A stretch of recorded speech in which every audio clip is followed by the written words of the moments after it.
Et on passe tout de suite au combat, le 7e de ces éliminatoires du K1 World Grand Prix avec Cyril Abidi face à Musashi.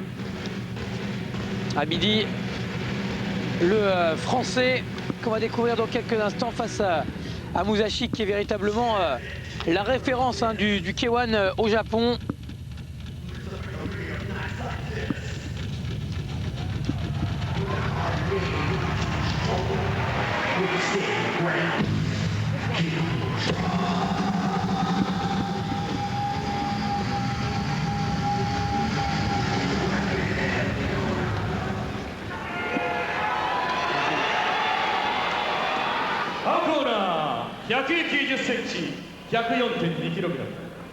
K1 World Grand Prix 2003第3位 Cyril. Allez, voici Cyril Abidi, cette présentation, 28 ans, 1m90, 104 kg 700, 25 victoires dont 17 par KO et 12 défaites. Et on va passer à la présentation de Musashi, 1m85, 103 kg pour ce garçon âgé de 32 ans. 25 victoires dont 9 par KO, 18 défaites et 5 nuls. Et Pascal, puisqu'on parlait du Mejiro et du Bosch Gym, la cerise sur le gâteau, c'est qu'au premier tour, maintenant on le sait, hein, on le sait bien sûr, de la finale du K1 World Grand Prix, il y aura un combat fratricide entre Ernesto Hoost et Rémi Bonjaski. Un des quarts de finale, le quatrième opposera donc Ernesto Hoost à Rémi Bonjaski. Donc ça tombe bien que vous ayez fait ce reportage sur ces deux écoles. Elles vont se retrouver face à face le 4 décembre dès le premier tour. On connaît également l'adversaire de Mike Timo. Mike Timo, le Thaïlandais. Qui sera opposé au Thaïlandais qu'on a vu tout à l'heure. Conor Singh. Conor Singh qui a battu tout à l'heure Alexei Ignashov. Pour le reste, on va maintenir le suspense. Bien sûr, le vainqueur de ce combat, on connaît son adversaire. Ce sera Recefo. Et ensuite, on connaîtra qui de François Botha ou bien sûr Jérôme Lavater sera opposé à Peter Hart. Exactement. Puisqu'on a vu tout à l'heure Peter Hart se qualifier.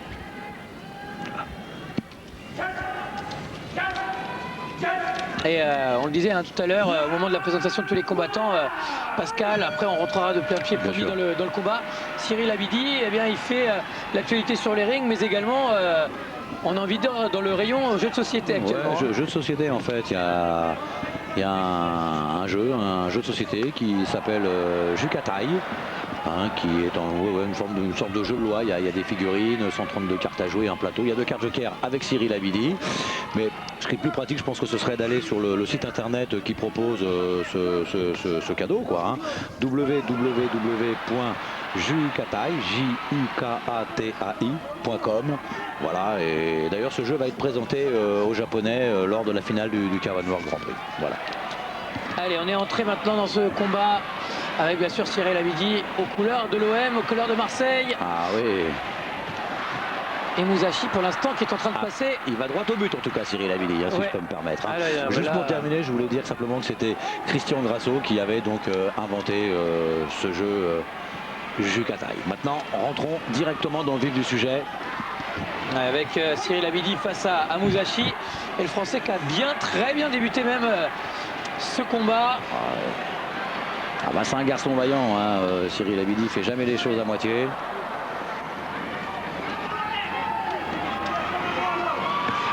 D'ailleurs je crois même que c'est la première fois que ces deux garçons se retrouvent face à face. Ils ne sont jamais rencontrés. Non, je vous confirme, il n'y a pas eu de combat qui a précédé entre Musashi et Cyril Abidi. Il a intérêt à se méfier de la droite en ligne de Cyril Abidi, le japonais Musashi. Là, il jette peut-être d'un peu trop loin le Marseillais. Il travaille bien dans les jambes là, Cyril Abidi. En revanche, Musashi a affronté Jérôme Le Banner et il a perdu d'ailleurs. C'était lors de la finale du K1 World Grand Prix 2002. Victoire par KO à la deuxième reprise pour Jérôme. On espère la même chose ce soir pour Cyril Abidi. Mais attention, il est gonflé à bloc, le japonais. C'est le finaliste de la dernière édition du K1 World Grand Prix. Et il tient absolument à être présent le 4 décembre au Dôme de Tokyo. Il travaille au plexus là, Musashi. Et après un début de combat assez convaincant, on va dire, de Cyril Abidi. Musashi là est revenu un petit peu à hauteur du français. Exactement. Et commence à s'installer dans le combat lui aussi. Attention, encore une belle gauche là de Cyril Abidi qui vient de passer.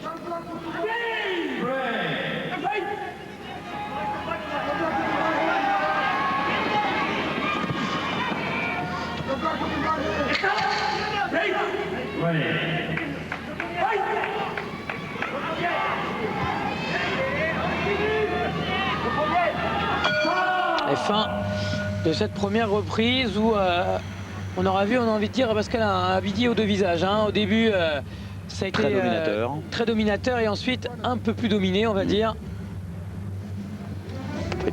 Je pense pas qu'il perde la reprise de Non, toute non, façon. ça c'est certain, mais en tout cas, Musashi ne l'a pas perdu autant Non. qu'on aurait pu le croire dans les premières secondes.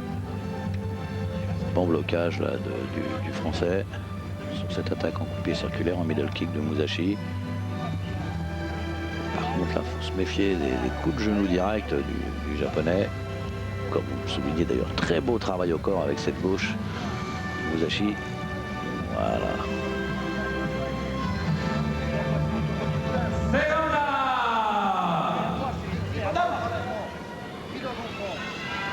Hey Cyril, il est à droite, tourne à gauche.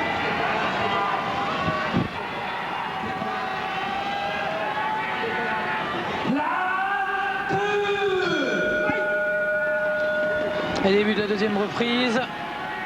Il faut qu'il démarre comme les premières secondes du premier round, Cyril Abidi.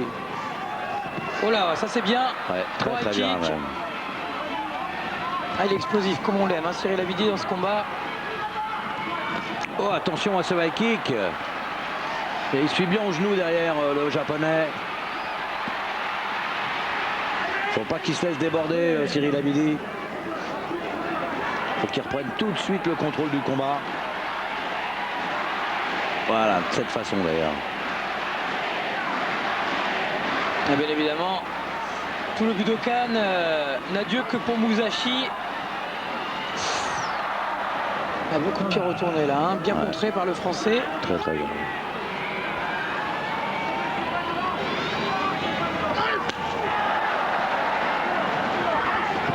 Il travaille bien au genou direct Musashi, mais là la réponse du berger à la bergère, il lui a mis la même Cyril Abidi.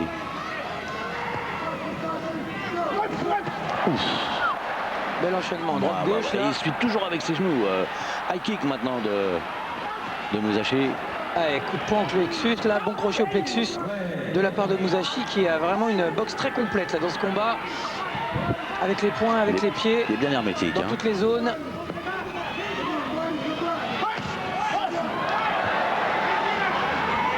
Il connaît les qualités de son adversaire. Cyril Abidi a quand même battu de grosses pointures hein, sur le circuit K1, hein, 2 fois Peter Hart. Il a également battu Recefo, il a également battu François Botta. Il a battu Aziz Katou. Donc Musashi ne peut être que sérieux dans sa façon de combattre parce que la moindre erreur, eh bien, je pense que Cyril Abidi en profiterait tout de suite. Hein. Il avait également battu Stéphane Lecco, hein, Cyril Abidi. Exactement. Le 18 juillet 99. C'était un tournoi, ça, il s'était incliné derrière peut-être. K1 Dream Il 99. s'était incliné face à Philo, je pense, derrière. C'est ça, non? Oui, tout à fait, oui, non, pardon, j'étais en train de penser à autre chose, effectivement. Il avait. Donc tout ça, Musashi le sait, il connaît bien Cyril. Hein, alors, il le boxe pour la première fois, mais il connaît sa carrière par cœur. Et donc là, par contre, là, il travaille bien le japonais.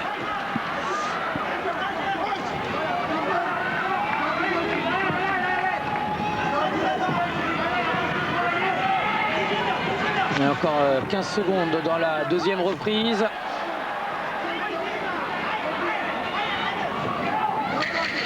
On attaque les 10 dernières secondes, vous avez entendu le petit son. Voilà, c'est ça. Il faut accélérer là du côté du Marseillais. Oh Et là. là, il se fait balayer. Mais ce qu'il faut savoir, c'est que les saisies sont interdites également. oui. Donc, oui, d'un autre côté. Et on n'a rien dit à Musashi. Oui. On n'est pas en Muay Thai, on ne peut pas saisir la jambe. En Muay Thai, vous pouvez saisir et ensuite ou shooter dans les jambes ou envoyer un coup de poing. Ou pourquoi pas placer un coup de genou. Ouais, bien sûr. Il n'y a aucun problème. Mais là, vous ne pouvez pas saisir la jambe. tout cas, la troisième reprise s'annonce palpitante, hein, parce qu'elle va véritablement départager les deux garçons, enfin, à moins qu'on ait recours à un extra round ou un deuxième même. Mais là, c'est très serré quand même. Il est beau là, le high kick de Musashi. Il a progressé avec ses genoux, le japonais, c'est incroyable.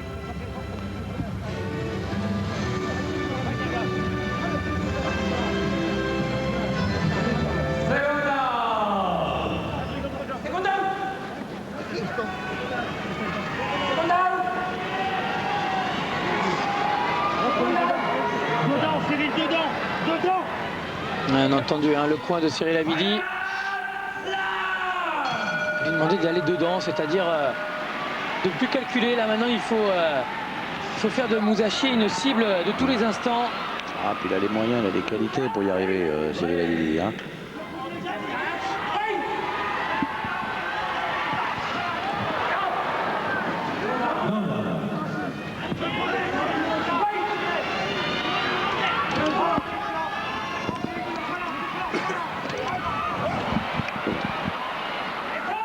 Attention. En tout cas, les échanges, ils sont bien musclés. Hein. Cette rencontre était vraiment attendue. Hein.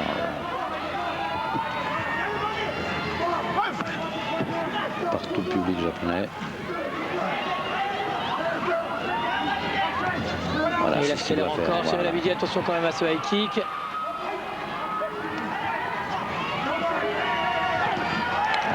Toujours son genou arrière, front kick de la même jambe pour Musashi, donc la jambe gauche. Évidemment, vous l'avez remarqué, hein, il évolue en gaucher, le japonais.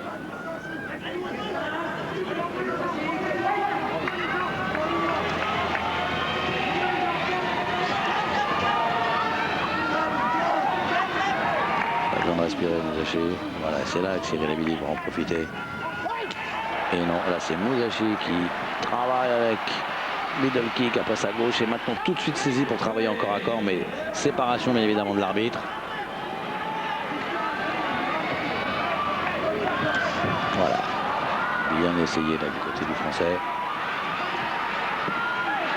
Ah, on se retourne pas là, Musashi, il faut pas se retourner. Il a de la chance parce que Cyril Abidi aurait pu, alors sans problème, balancer une technique de jambe ou un coup de poing. Hein, fair play, le Marseillais.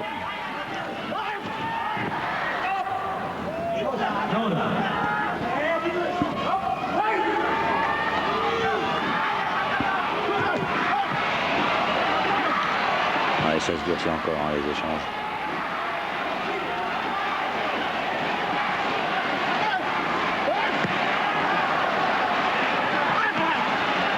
Beaucoup de coups qui sont bloqués là du côté de Cyril Abidi.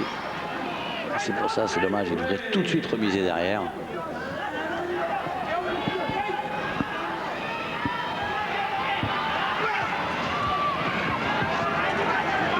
Et c'est le français qui avance en permanence. Hein.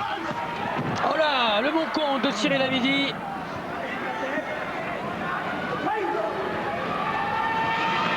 Allez, les 10 dernières secondes, faut tout donner là. Faut y aller là. Pour impressionner une dernière fois les juges. Ah, il n'a pas démérité, hein, Cyril Abidi dans ce combat. Du tout. Maintenant, reste à savoir comment les juges ont perçu ce combat. Ça, c'est une autre histoire. Il a fait une très très belle troisième reprise, le français.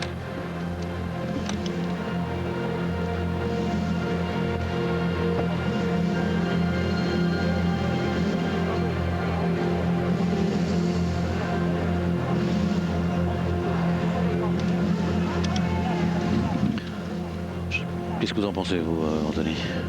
Moi, personnellement, par rapport à ce que j'ai vu tout à l'heure avec notamment le combat de Ignashov, je dirais que c'est très équilibré et qu'un extra round serait vraiment pas inutile pour véritablement avoir un avis tranché sur le vainqueur. Exactement, afin d'être sûr du vainqueur. On n'est pas en train de parler de n'importe quoi, on est en train de parler d'une finale, d'une qualification pour une finale de K1 World Grand Prix. Donc voilà, pour être vraiment sûr de ne pas donner une décision à la va-vite, un extra round me paraît de rigueur. C'est vrai. On va voir si les juges en ont décidé. Seuls les juges jugent. Comme nous, parce que bon, voilà, hein, on est au Japon, Musashi est japonais, donc ça peut aussi avoir un impact. D'ailleurs, vous voyez, le premier juge il donne victoire à Musashi. 30-28 Et Musashi donné vainqueur par les deux premiers juges et qui participera donc à la finale. Cyril Abidi n'y sera probablement pas, à moins qu'il y ait des blessures, mais ça... En tout cas, il sera en super fight, ça je il peux sera en déjà vous super l'annoncer, fight. hein, on peut déjà le dire, puisqu'il sera opposé à Gary Godridge.